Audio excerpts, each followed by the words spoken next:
teman-teman, nah pada soal berikut ini tentukanlah nilai limit X mendekati 1 pada fungsi akar X dikurang 1 per akar pangkat 3 X dikurang 1.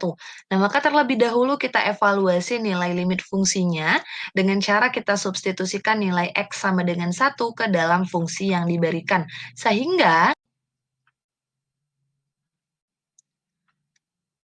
sama dengan akar X dikurang 1 berarti akar 1 dikurang 1 per akar pangkat 3X berarti akar pangkat 3 dari 1 dikurang 1.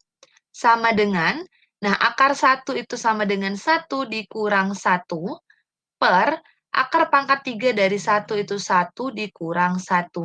Sama dengan 1 dikurang 1 hasilnya 0 per 1 dikurang 1 hasilnya 0. Sehingga kita peroleh hasil dari pensubstitusiannya itu 0 per 0 atau bentuk tak tentu. Nah, karena hasilnya bentuk tak tentu, maka untuk menentukan nilai limit fungsinya kita coba dengan menggunakan cara lain.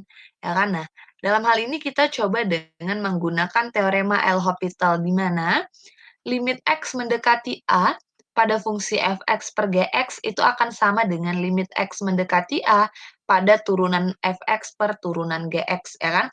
Maka, artinya kita harus cari terlebih dahulu turunan dari fungsinya. Nah, sebelum mencari turunannya, karena di sini fungsinya itu berbentuk akar, kita ubah terlebih dahulu ke dalam bentuk perpangkatan.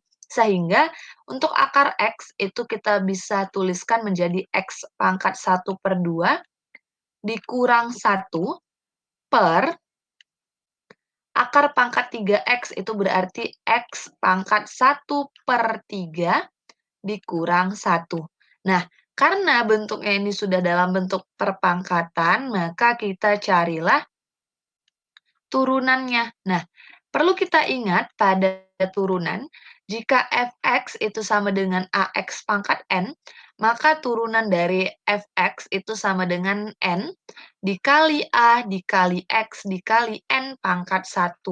Ya kan? Artinya, untuk turunan x pangkat setengah, artinya n-nya itu 1 per 2, sehingga kita tuliskan 1 per 2 dikali x pangkat setengah dikurang 1, berarti negatif 1 per 2.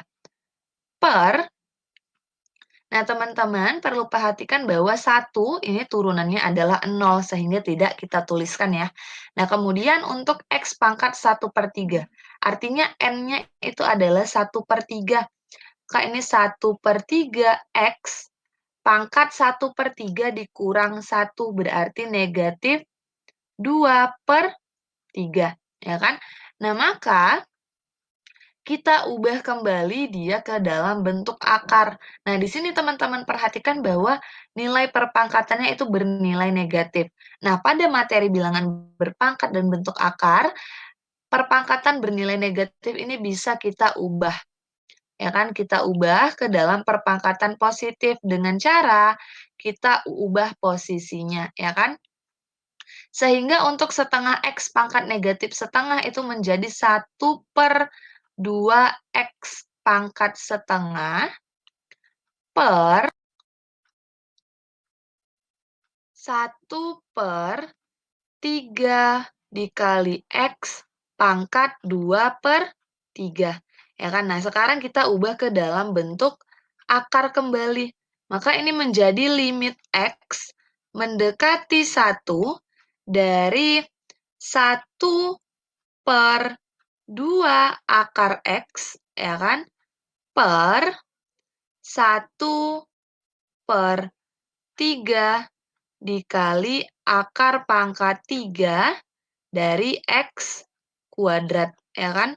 Nah, sekarang kita tinggal substitusikan nilai X sama dengan 1 ke dalam fungsinya. Maka ini menjadi sama dengan 1 per 2 akar X berarti 2 dikali akar 1, per-nya lagi kita tuliskan ke samping ya, berarti dibagi 1 per 3 dikali akar pangkat 3 dari 1 kuadrat, ya kan? Sama dengan 1 per 2 akar 1 berarti 2 dikali 1 itu sama dengan 2, dibagi dengan 1/3 dikali akar pangkat 3 dari 1 kuadrat, ya kan? Berarti akar pangkat 3 dari 1, itu berarti 1. Maka 3 dikali 1, berarti tetap 3, ya kan? Kak, ini kita tuliskan 3 ya, di tengah. Kak, ini 3. Maka ini sama dengan 1/2 dikali 3/1. Nah, jika pembagian diubah menjadi bentuk perkalian, maka posisi pembilang dan penyebutnya berubah ya. Maka ini menjadi 1 dikali 3 itu 3, per 2 dikali 1 itu 2. Sehingga kita peroleh nilai limit fungsinya itu adalah 3/2.